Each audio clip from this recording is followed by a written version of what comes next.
Learning to help. It was house cleaning time, and everybody was trying to help. Even the little children were busy fetching and carrying.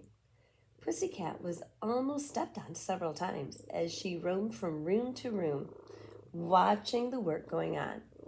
She had told the kittens to keep out of the house, to stay near the garage, and not to annoy anyone. Then they too would be helping. Pussycat saw that when each person planned his work so as to help the others, it made it much easier for all. All at once, she thought how nice it would be to teach the kittens to be helpful. If they learned this while young, they'd be doing helpful things all their lives. So Pussycat planned her daily lesson and went down to the garage. Fluff and Little Black Ruff were sound asleep, having worn themselves out playing with the golf ball they had found in a seat in one of the automobiles. Pussy meowed gently and, leaning down, purred softly close to their ears. First one kitten and then the other slowly opened his eyes, stretched himself, and began washing his face. Tiny Black Ruff seemed to have a hard time getting one eye open, for he washed and washed and washed it. Meanwhile, Mother Pussycat stepped outside, meowed loudly, and looked all around for the other two kittens.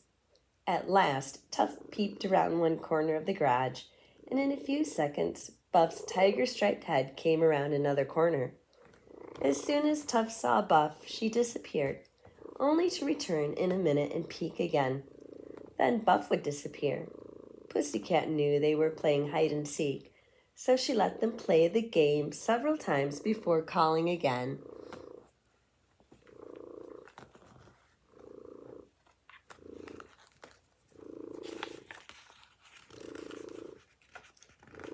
At this call, Buff stopped playing and came to her, but Tuff, the little rascal, ran all the way around the garage, surprising Pussycat by coming round the same corner Buff had. Just then, a yellow butterfly flew close.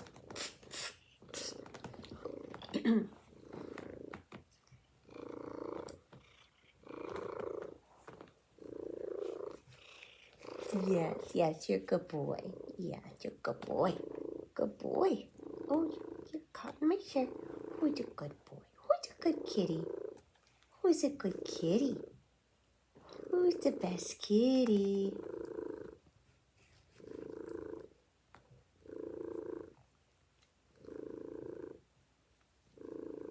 Just then, a yellow butterfly flew close to Pussycat's head, and Tuff made a leap for it.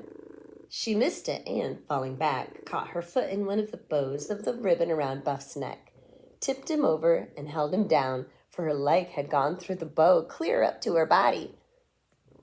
Ow! Buff didn't like this. He meowed as loudly as he could, and managing to get his two front legs around Tuff's foreleg, pulled her down to the ground. Here the kitty, kitty, kitty.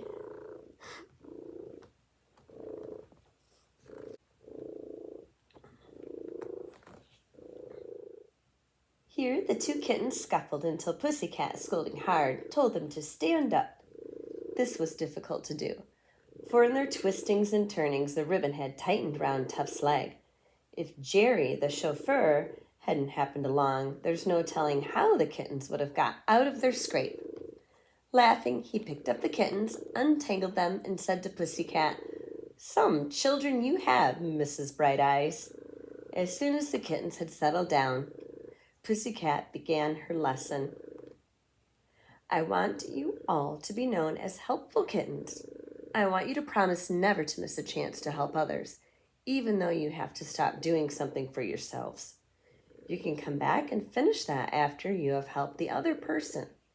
Don't wait until you're asked to help. When you see a chance to help another, take hold. You'll always be happier for having helped somebody else. Helping teaches us not to be selfish, and of all unhappy people in the world, the selfish ones are the most unhappy. So no matter what you are doing, keep your eyes and ears open for the little hint that means help is needed. Now, If Jerry hadn't heard Buff's call for help, you might have choked him. So you see what Jerry's prompt help did.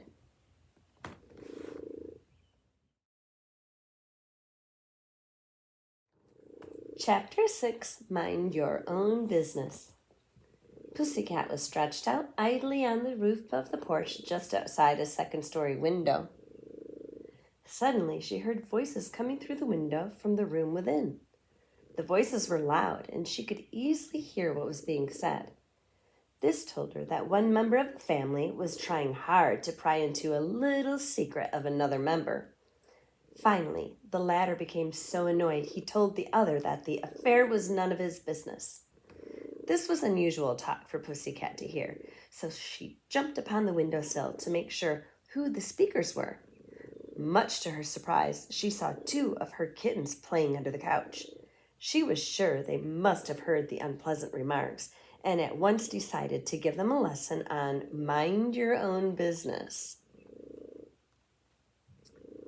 At lesson hour, Pussycat said, "There are many faults which make trouble for those who have them, as well as for almost everybody they meet. One of the worst faults is that of minding other people's business."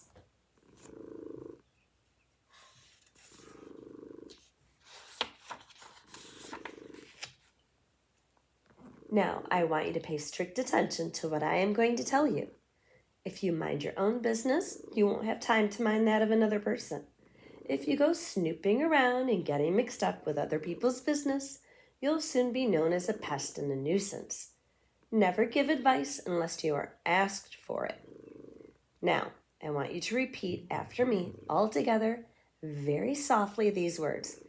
I will mind my own business. I will mind my own business. I will mind my own business. Fluff, Ruff, Buff, and Tuff repeated the words.